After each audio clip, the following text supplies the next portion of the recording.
अस्सलामुअलैकुम रहमतुल्लाहि वबरकातुहू। दोस्तों, कैसे हैं आप लोग? उम्मीद करते हैं कि हम लोग ठीक ठाक होंगे, खैरियत से होंगे। आज की वीडियो में हम कुवैत की कुछ बड़ी खबर जो आ रही है आप लोगों के साथ शेयर करने वाले हैं। तो अगर आप कुवैत में रहते हैं, कुवैत के हालात वाक़यात से बाखबर रहना चाहते हैं तो इस वीडियो को आप शुरू से लेकर आखिर तक जरूर देखें। पहली अपडेट ये है कि कुवैत MOI की तरफ से अपडेट जारी करते हुए बताया यह गया है कि सालमिया के इलाके में शराब की फैक्ट्री चलाने के आरोप में 2 एशियाई लोगों को गिरफ्तार किया गया है। सालमिया के इलाके में 2 एशियाई लोग शराब की फैक्ट्री चला रहे हैं, ये इन्फॉर्मेशन पुलिस को दी गई थी, जिसके बाद पुलिस ने वहां पर छापा मारा और छापे के दौरान कई शराब की बोतलें जो बिल्कुल बिक्री के लिए तैयार थी उसको जब्त किया गया और जो भी कच्ची शराब थी उसको भी जब्त किया गया और साथ में 2 एशियाई जो शराब की फैक्ट्री चला रहे थे उनको भी गिरफ्तार कर लिया गया है। गिरफ्तार लोगों को कानूनी कार्रवाई के लिए आगे भेज दिया गया है, जहां पर उनके खिलाफ जो भी कानूनी कार्रवाई है वो की जाएगी। उसके साथ ही उनको कुवैत से डिपोर्ट कर दिया जाएगा, दोबारा कुवैत आने पर पाबंदी लगा दी जाएगी।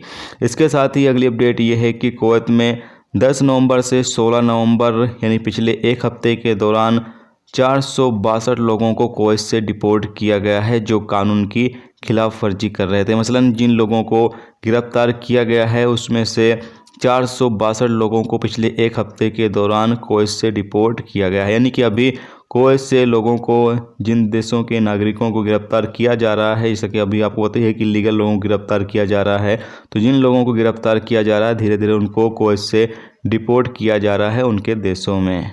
इसके अलावा अगली अपडेट ये है कि बताया गया है कि जो डोमेस्टिक वर्कर इस वक्त कुवैत आ रहे हैं उनकी एक तरफा जो फ़्लाइट की कीमत है वो 60% तक कम हो गई है। जी तो 60% तक फ्लाइट की जो टिकट की कीमत है डोमेस्टिक वर्करों के लिए यहाँ पर कम कर दी गई है। इसके अलावा अगली अपडेट ये है कि कुवैत के संसद यानी कि MP मोहम्मद अल हुवैला ने बताया है कि जो कुवैत के अंडर गवर्नमेंट सेक्टर में काम करने वाले कर्मचारी हैं उनका सप्ताह में सिर्फ 4 दिन काम लिया जाए और बाकी जो उनका बोनस बनता है या फिर जो काम के घंटे हैं वो उतना ही रखा जाए, सैलरी जो उनकी है वो उतनी ही रखी जाए, सिर्फ हफ्ते में उनसे 4 दिन काम लिया जाए। ये प्रस्ताव जो है उन्होंने पेश किया है। जो गवर्नमेंट सेक्टर में काम करने वाले लोग हैं उन तमाम लोगों के लिए सिर्फ हफ्ते में 4 दिन उनसे काम लिया जाए, इस हवाले से प्रस्ताव पेश किया गया है, बिल पेश किया गया। हो सकता है इसको आने वाले दिनों में अप्रूवल दे दिया जाए।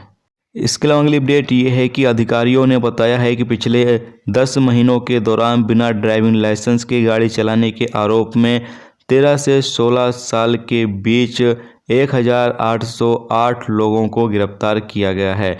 याद रहे कि इस वक्त जो लोग भी बिना ड्राइविंग लाइसेंस की गाड़ी चलाते हैं उनके खिलाफ ज़बरदस्त कार्रवाई की जाती है, जबकि जो अजनबी लोग होते हैं उनको कुवैत से डिपोर्ट भी कर दिया जाता है। तो अगर आप के पास ड्राइविंग लाइसेंस नहीं है तो आप गाड़ी बिल्कुल भी ना चलाएं। तो ये दोस्तों आज की कुवैत की कुछ इंपॉर्टेंट अपडेट जो आप लोगों के साथ शेयर की गई। तो उम्मीद करता हूँ ये वीडियो आपको पसंद है वीडियो को लाइक और शेयर जरूर कर दें। चैनल पर नए हो चैनल को सब्सक्राइब कर लें, क्योंकि यहाँ पर आपको कुवैत के हवाले से जो भी ताज़ा तरीन अपडेट, ताज़ा तरीन जानकारी होगी वो देखने को मिलती रहेगी। वीडियो देखने का बहुत बहुत शुक्रिया। अल्लाह हाफ़िज़।